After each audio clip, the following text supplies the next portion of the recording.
Well, hello there, motherfuckers, and welcome to your Raw review. So, the Royal Rumble is 1 week away. Aren't you guys excited for Balor and Brock Lesnar? I know I'm not. I mean, if there was ever a more predictable match, or title match, pay-per-view match, it would have to be this one. And the fact that they want to actually sell this as a Royal Rumble pay-per-view, I've talked about it in the past. You think of all the past Royal Rumble matches, big matches that they've had at the Royal Rumble, whether they were good or not. We'll roll back for a few years here and we'll think about some of these, big Royal Rumble matches. Triple H versus Kurt Angle at my favorite Rumble event, 2001. Triple H versus Cactus Jack at Royal Rumble 2000. You think of all these different matches. You think of The Rock and Mankind, in the I Quit match.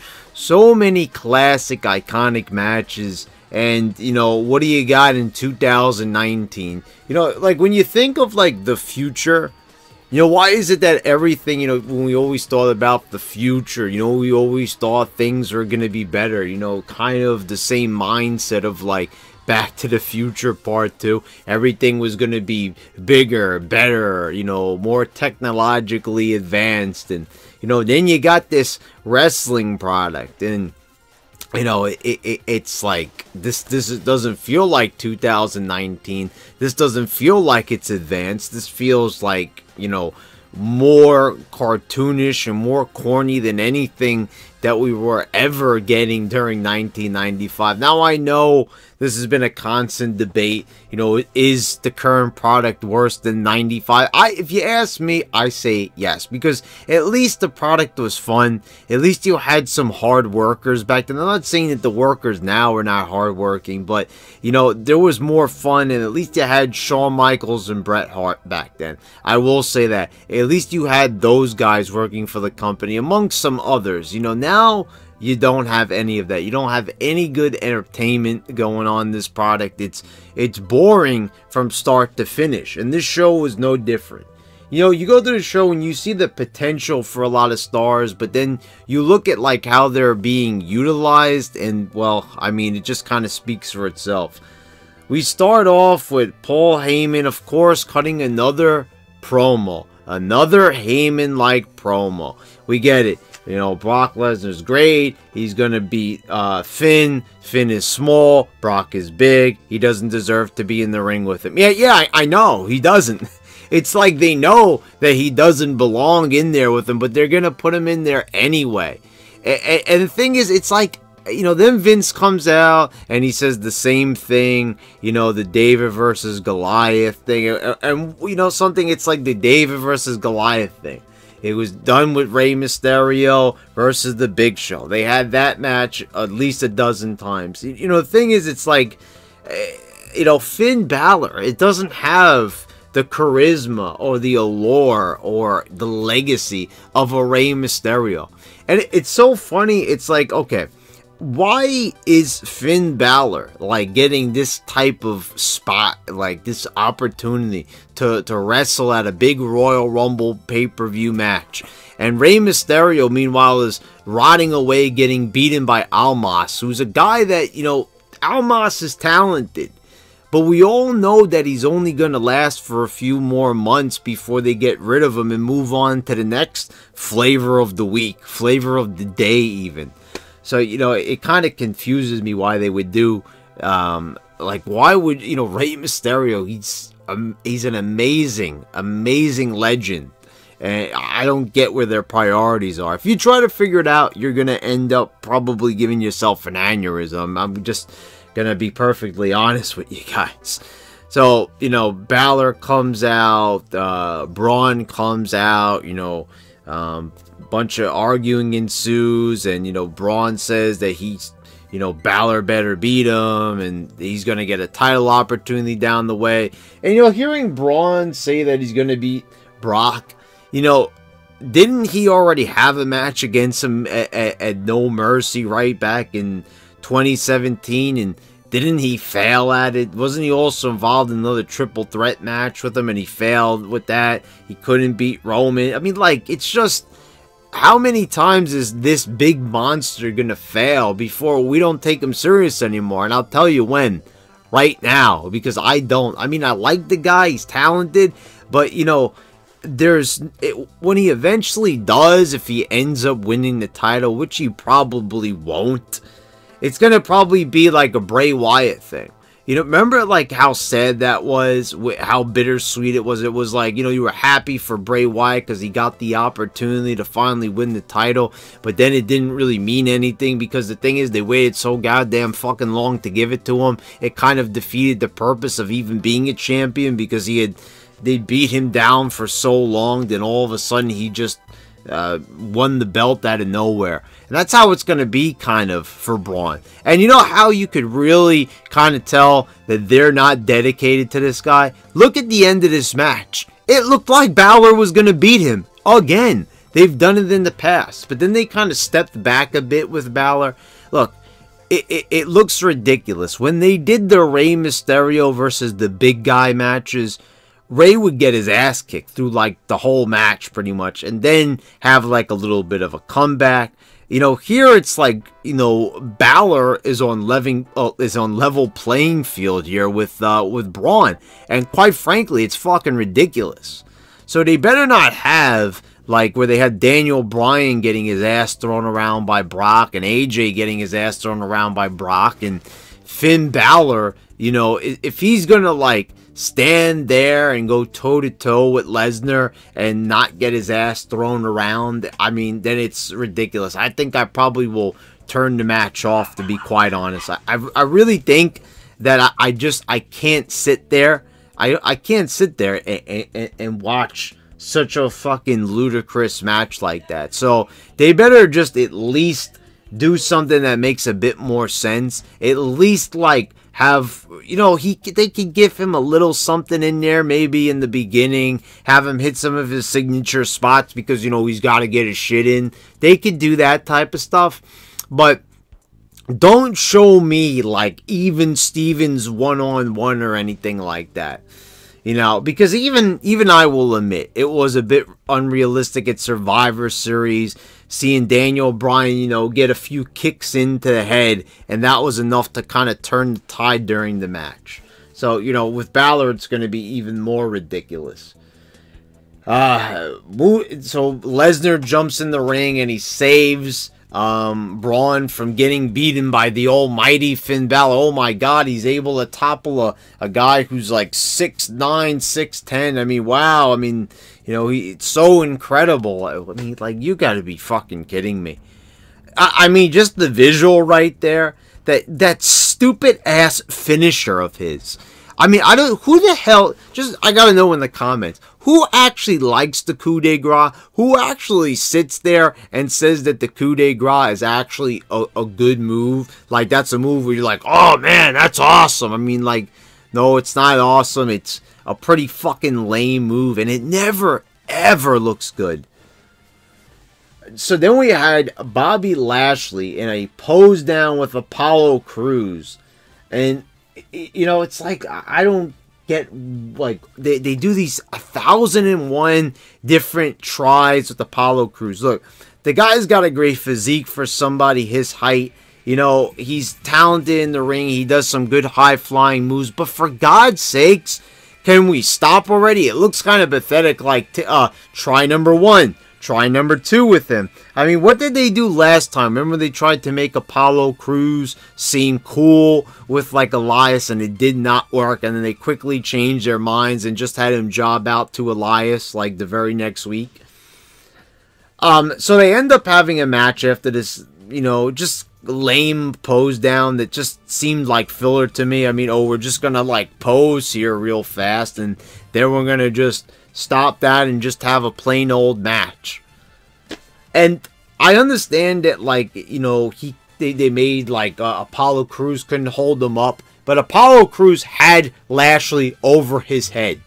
Why would you do that? I understand that maybe he could do that, but you just don't want to see that visual. You never want to see Lashley getting manhandled. It's not a good look. They should never put him in that position. And you know, the thing is, like, during the Ruthless Aggression era when he was there, you wouldn't even have to worry about that. You could see the way they booked him. They would never put any wrestler in a compromising position.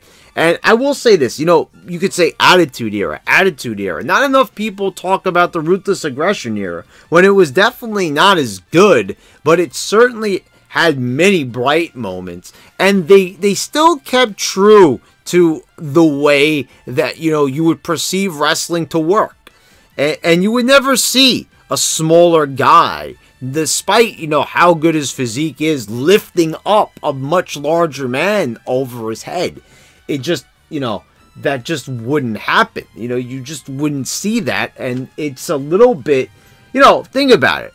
Rey Mysterio, you know, had a pretty awesome physique for, you know, most of his career. He's nowhere as big as he used to be. And, you know, of course, the guy was probably on something, and, you know, you could say that, and, you know, but they would never have Rey Mysterio gorilla press anybody over their fucking head. And that's what they actually had Apollo Crews doing here. So then he picks up Lio Rush, and as he's gorilla pressing Lio Rush, Lashley then, you know, dives into him with the spear. And, you know, Lashley won here, but it's like, you know, he just won the IC title, and they're already, like, having him get lifted over Apollo Crews' head of all people. Like, first of all, where did Apollo Crews come from? What was he doing the past few weeks? Oh, that's right, it's a fresh start. I guarantee you there won't be too much of a fresh start coming from an Apollo Crews. I mean, you know, I get, like, they want to try to make this guy relatable. You know, like, he's there. He's all about having fun, Maggle. I mean, how many different characters are like that? Hey, he's all about having fun in the ring. Yeah, everyone's having fun, except for us, except for the viewers. That's really nice. You know, we're all everything's just party up in here. Hey. You know, it's all about having a good time. You know, for the announcers, you know, and, like, I will say this was, I haven't talked about it in a while because it's just so grating most of the time, but this was definitely a night where the announcing just fucking proves that it's just fucking horrendous, and they gotta do something about it. And, you know, Renee Young, you guys saw, unlike a lot of people on here, I gave her a chance. I said it was very refreshing hearing a woman's voice for a change. Other than, you know, hearing, you know, Byron Sex Addict and all these other generic voices that, like, try to be funny. I was like, oh, okay, this is something new, you know, a little bit of that women's revolution stuff, which is bullshit anyway. But, you know, at least we've got, you know, Renee Young. She's likable, you know, attractive girl. Put her on commentary like they do, you know, for the NFL. Not a bad idea. And, you know, she's sounds abysmal out there, and I know it's probably not her fault. It's probably the line she's being read. Can you imagine, like, Vince McMahon, like, yelling at a woman like that? Like, it's just really funny to me, like, thinking about McMahon, like, yelling into her fucking ear. Or maybe it's like Stephanie, because, you know, maybe he doesn't want to get accused of being a sexist, so maybe he might have Stephanie yell in her ear. I don't know.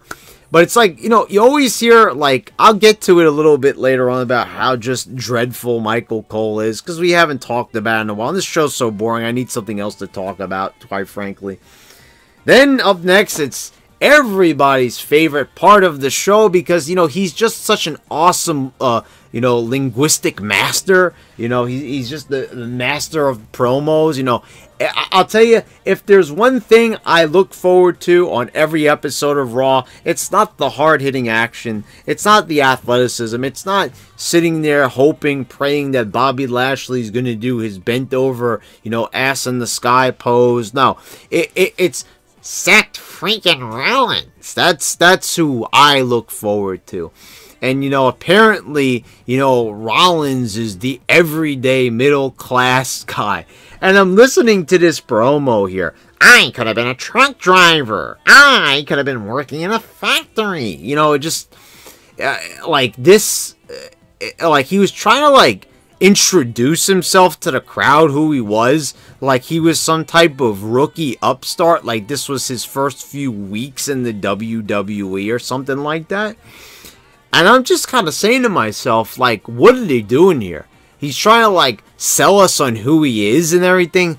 My family broke up. Like, that happened, like, months ago. We're still talking about that. It's like, he's, like, sad. He's, like, looking down at the ring, you know, like, sad that, like, Ambrose is, you know, not his friend anymore. Oh, poor Rollins. I mean, so, from what I got from this, it was, like, you know, a middle-class guy that believed in himself. I'm like, average Joe Rollins. That's what we're going to call him from now on. Average Joe Rollins. I mean, you know, just like, I could have been an everyday man, but I'm here fighting for you. Making sure I do 3 suicides. Can you imagine, like, if Seth Rollins had to work in a factory? I mean, like, you know, if he had some type of industrial job, or, you know, or maybe he would be driving the truck. And I think that would be kind of dangerous, because you imagine that guy could be driving an 18-wheeler tractor trailer, and all of a sudden he's got the urge to, like, do a suicide dive out the fucking window. You know, and plus, on top of that, he's got to do it 3 times in a row. So you could only imagine, you know, how hard that would be for Seth Rollins to do his route. I mean, you know, he'd be diving through the fucking window, like, every 2 seconds. He'd be, you know, like, I don't know how many high spots you could do with, like, a, you know, a 20-ton truck like that. I mean, it'd be pretty challenging, but, you know, I don't know. So Seth Rollins there, you know, just the everyday average Joe promo right there. Dusty Rhodes, he's the American Dream, you know, American Dream, average Joe Seth Rollins. Drew McIntyre comes out, and I don't know if it's me, but is Drew McIntyre, like, kind of wearing out this getting down on his knees and, like, looking at his hand type of thing, you know? Like, it made sense when he was doing it for, like, Kurt Angle, you know, because he was holding Kurt Angle's head and he was trying to, like, kind of mime what he did during that match, like, several months ago. But now it was like, what is he doing? Okay, I'll give him credit, you know, he's getting into his promo and he sounds good and all that, but you know, it was really also interesting to hear him go back to that type of thing where, you know, he said you're going to be flying around the ring and everything. It's like, you know, it's true. It's like, it really is something that should be made fun of, like the way how Seth Rollins wrestles. Because I'll be the first one to say it right here if I haven't even said it enough. He's fucking horrible in the ring. I don't care. One thing, him being athletic. Okay? I've never said that Seth Rollins is not athletic. I couldn't do half that shit he did. That he does in the ring. I couldn't do a Phoenix Splash. I probably couldn't get as much hang time. I know I wouldn't be able to get as much hang time as a fucking Frog Splash that he does. But as far as being a wrestler and stringing that shit together, I know people go, you know what you're talking about because you're not a wrestler. Okay, I understand that. I know I'm not a wrestler, obviously. You know, I know who I am. Thanks for, you know, running that by me. Appreciate that. But, you know, you probably don't want to no-sell a Doomsday device last week. You know, you probably don't want to do that. And, you know, here we are in this match with Seth Rollins. And once again, he's like no-selling nothing. And, of course, he has to beat Drew McIntyre. You know, of course, take away all the momentum from Drew. You know, because of the fucking Even Stevens book. I mean, like, what was this? We went from, which I didn't even know a few weeks back, that Drew McIntyre had not even been pinned. And then, like, they ruined that by giving that to, like, Dolph Ziggler, you know, who hadn't, like, won a match in, like, forever, you know, or anything significant in a very long time. And so they had, of all people, Dolph Ziggler, who's not even on the show tonight and hasn't even been there in weeks. You know, Ziggler has not been on the show. And look, you know, they gave him the first ever win over Drew since his return. That was real smart right there. I mean, that was a great move right there. Great booking decision, like always, from these fucking goofballs. Excellent choice, as always. from the brain trust at WWE. Of course, you want to fucking, you know, your hottest talent, you probably want to job him out to somebody you really have no plans for. That makes perfect fucking sense right there. So, you know, they have Rollins, of course, now get the roll-up. Like, first of all, it's a lame fucking roll-up, and they're going to say, oh, well, he rolled them up. It's not like he gave him the curb stomp. I don't give a shit. You've got a really talented guy here who actually knows how to wrestle. And like he said, he doesn't have to do all those stupid, flashy fucking moves. And plus, he is pretty agile. He is pretty athletic. He could do a lot of stuff. I've seen Drew McIntyre do some high-flying moves. Remember during the WLC match? Remember he actually did a somersault plancha? So this guy could do quite a bit. Drew McIntyre is a very, very talented wrestler. And not only that, he talks better than Rollins. He wrestles better than Rollins. He looks better than Rollins. And the thing is, he's got a similar look to Rollins, right? The beard and the long hair. And he does that better than Rollins. I don't know what it is with Rollins that they love so much about him. You know, is it that manly voice of his? I mean, I don't know. I mean, is it that he, you know, that he no-sells the superplex? Is it that he no-sells the motherfucking doomsday device? I mean, I don't know. You guys tell me. What is so infatuating about Seth Rollins that this guy is potentially and probably going to be the Royal Rumble winner this year? I'll be very surprised if he doesn't end up winning this year's Royal Rumble.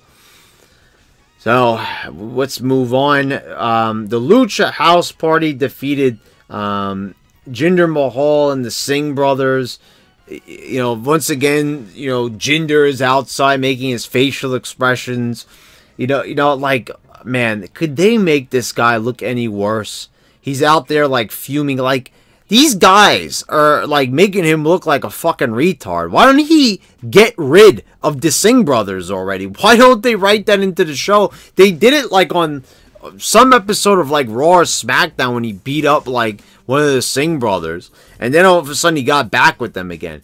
Beat them both down, kick them to the curb, and let Jinder be on his own. Why does he need those two guys with him, even? And to see him, like, losing to a bunch of, like, generic luchadors, like, I mean, honestly, like, we have Rey Mysterio now. We don't need these guys here. Rey Mysterio is back, if you didn't know. And so we really don't need these guys. You know, they have enough of Lucha style with Almas and Mysterio. And if we didn't have the stupid fucking brand split, we wouldn't have to worry about having these guys here. Baron Corbin defeated Elias because why not? You know, so they have Elias in like a fucking 1 minute appearance last week. And now we're going to have a segment out of it. So, you know, Elias gets interrupted by Corbin. He has his mic get cut off. I don't know since when wrestlers have the power to do that, but whatever, you know, they could cut another wrestler's mic off. Usually it would be an authority figure cutting somebody's mic off, but a wrestler cutting another wrestler's mic off. Whatever.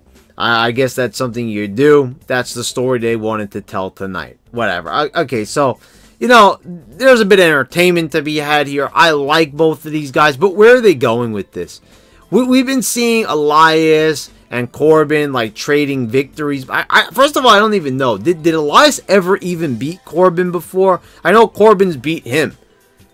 But, like, guys, like, am I the only one here that views, like, Elias as being, like, worthy of world championship status? I mean, the thing is, the guy was getting the most cheers. He still does.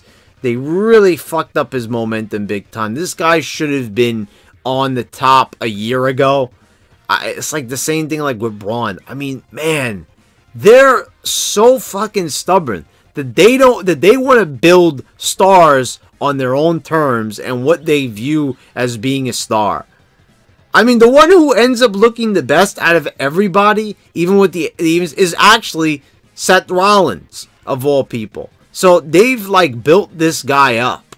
And while everybody else is looking bad, Rollins always ends up looking like $1 million to me. And they don't give a shit what they do. They actually do their best work protecting Rollins, it seems like to me. For whatever reason, it just always seems like that's all they ever fucking care about. And he's just so fucking bad. He's such a bad fucking wrestler. And they still cling to this guy like he's fucking gold. He hasn't made them a dime since Rollins has been like, you know, the main man, the workhorse. I mean, what has he really done to really make this show any better? Not a lot. Then came probably like my least favorite moment on the show. The moment of Bliss. Now, I will give Alexa Bliss all the credit in the world. And first of all, let's talk about the positives, because I'm sick about talking all the negatives right here. Alexa Bliss will be wrestling at the Royal Rumble. She announced it right here. I am so happy to hear that she is actually competing again. It looks like her career is not over. My God, that took a very long time, but I'm happy to see that she's back in fighting form once again. That's incredible. That's fantastic news. I was very happy to hear that. So she's back. She's in good health. I'm ecstatic. Okay, now that we got that out of the way, now that I'm happy, and I'm happy to see Alexa Bliss back, everyone's happy. Yeah. Let's talk about this miserable fucking segment.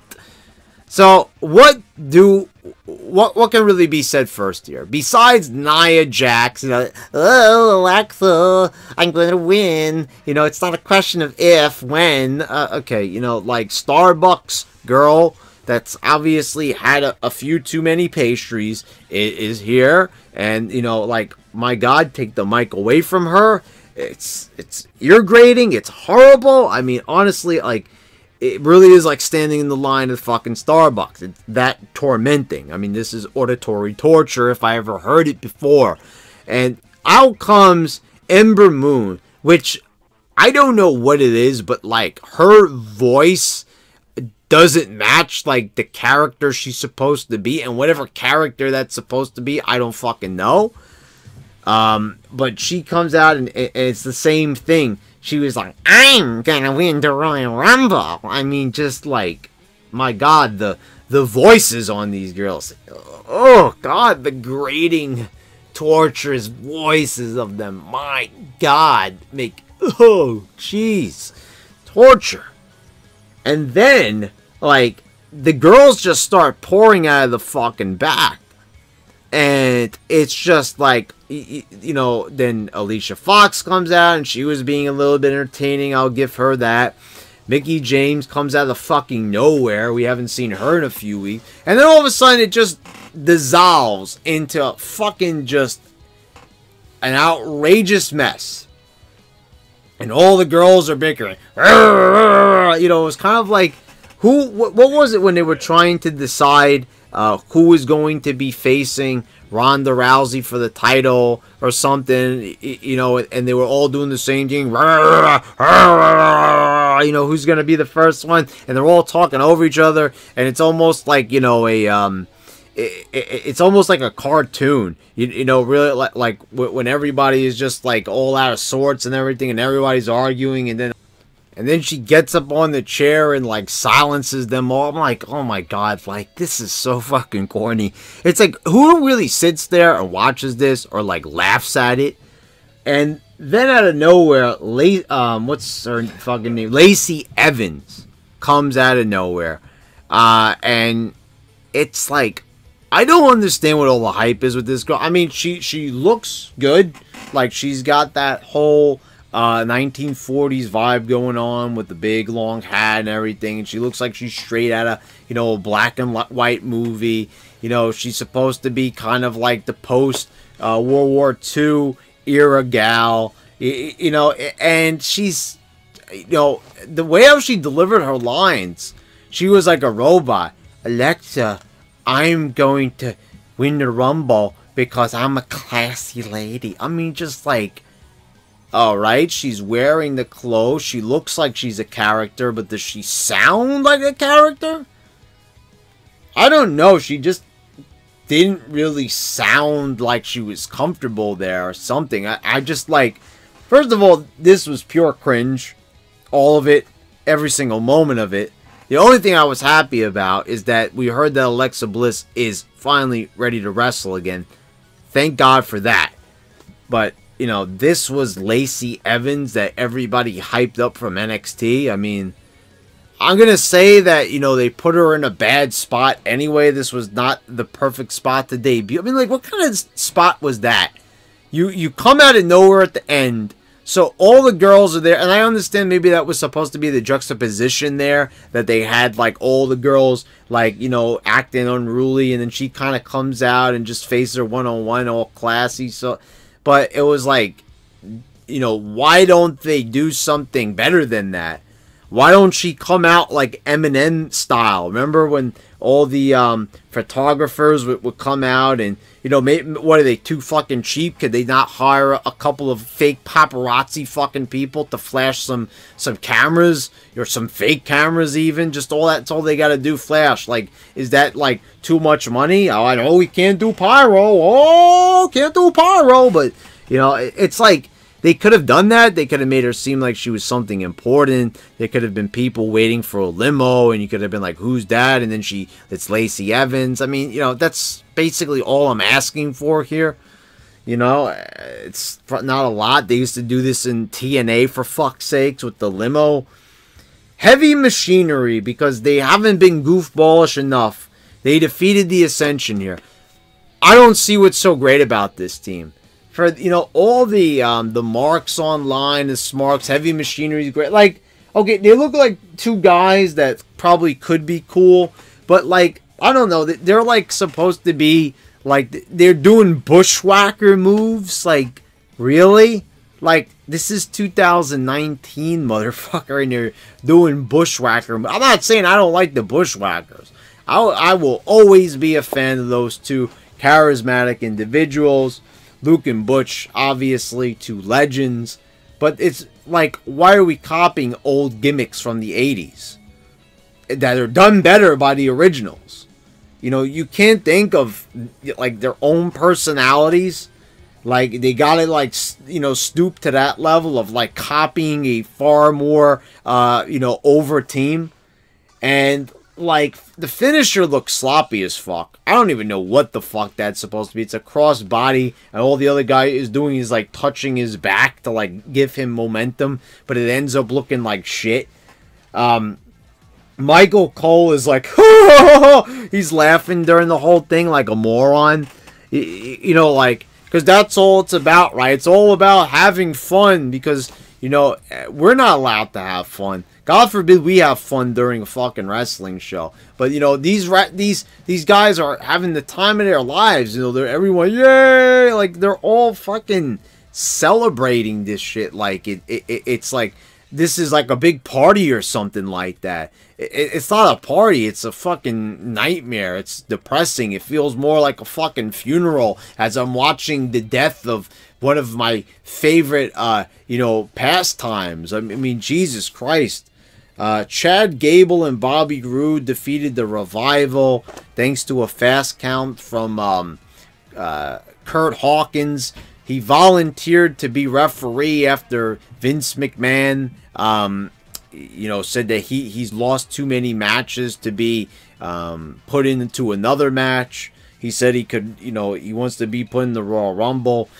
Put him as the referee, and, you know, then at the end, the Revival starts beating up on Kurt Hawkins. Out comes Zack Ryder to save him. And we're back to, you know, Hawkins and Ryder. And, you know, it's so funny that, like, you know, they couldn't get these guys into a spot. You know, like, it wasn't enough. Like, Ryder had been over for so long thanks to his web series on YouTube and all these different things that, like, Ryder and Hawkins were doing to get over. You know, Hawkins having fun with the losing streak. Ryder just, you know, doing what he does, being charismatic and being humorous. And, you know, here we are back to the tag team again. Quite frankly, these guys are, you know, better off doing their fucking figure show, because it seems like they've had more success doing that than, you know, trying to fit into this weird, fucked up show that's Raw or SmackDown. It's just like, my God. Like, here's two guys like Ryder. I mean, the same thing with Jinder, a guy with an amazing physique. He got himself over. McMahon got jealous, I guess, because he wasn't the person who got him over, so he had to ruin that. And here we are back to where we were years ago. We're back to 11 years ago with Ryder and Hawkins teaming together again. My progression, right? Then in the main event, it was Sasha Banks and Bayley defeating Ronda Rousey and Natalya. So I don't get it. So it's Banks and Bayley. They want to be tag champs. They barely said anything about the tag titles from last week. Man, that's going to be a massive success, right? The women's tag titles. Can't wait for that shit. It's going to be fucking incredible. I mean, I can't wait. I can hardly contain my excitement for that amazing tournament. Elimination chamber. I'm like so used to these titles being decided by tournaments. The Elimination Chamber. You know, I can't wait for that shit. For the Wool Women to put their lives on the line for some stupid, really cheap-looking, titles there. And, what else do you got here? You've got a tag match to close out the show. They haven't learned their lesson that the women's division doesn't get them good numbers in the last hour, but they still insist on doing it anyway. And it's like Ronda Rousey is in this match, and it doesn't even feel like it. And Sasha Banks, like, this is who she's going to be challenging. She doesn't look like she could, last 5 seconds in there. And to all the people saying she's hot, I'm looking at, like, Sasha during this match. And I'm like, there's people that find this attractive. And I'm like, oh my God. First of all, it's like you look at that colorful wig or weave or whatever she's got in her hair, and she's got the most massive forehead. It barely looks like it's even on her head, and like I don't know what everybody sees in her. First of all, I will always look at her and I will always really dislike this girl because I know how she treats the fans. Doing the wrestling bitch face during the photos. I know how she is, when it comes to in-ring, that she ended somebody's career. And I don't care how many people say, well, Paige knew about the kick. There's no way that Paige would have agreed to being kicked in the back of the head. If that was the case, then, I don't think it would have went the way that it did. I don't think she'd agree to being kicked in the head unexpectedly. So it was pretty obvious that she wasn't expecting it. I'm just saying, I've never seen anybody straight kick somebody right in the fucking back of the head. So that's how it ended. You had Sasha tapping out Natalya. End of the show. Wow, wasn't that exciting? What an exciting fucking Raw that was. What a cringe fest. Then you have that women's segment. I mean, holy mackerel. Like, if you didn't watch that, if you watched that and you didn't get a migraine, I mean, I don't know. You're a stronger man than I. I mean, holy mackerel. That was just unbearable to watch. This whole show was unbearable to watch. I mean, just the prospect. And just, you had like a whole half an hour dedicated to Finn Balor. Oh, like, don't these guys, like, get it? Like, this is not going to bode well for you in the future. And I have to ask, like, doesn't Fox look at this garbage that they're putting out and say, guys, what are you doing? We're giving you $1 billion for this fucking shit. This is horrendous. Guess they don't care, they just want the brand, I guess. Anyway, well, there you go, guys. There's your Raw review. Hope you all enjoyed it. Hit a thumbs up if you did. Hit a thumbs down if you didn't. If you didn't like my Seth freaking Rollins impression, let me know. I know there's a few people that don't like it. They get offended by it. But I know there's a lot of people who do, which is why I still do it. Guys, it's not me. It's the 3 suicide dives. It's can't help it. So, hit the subscribe button, hit the bell so you get all the notifications when I post all my new videos. Check out some of the content I have posted here, and thank you for watching, guys. Until next time.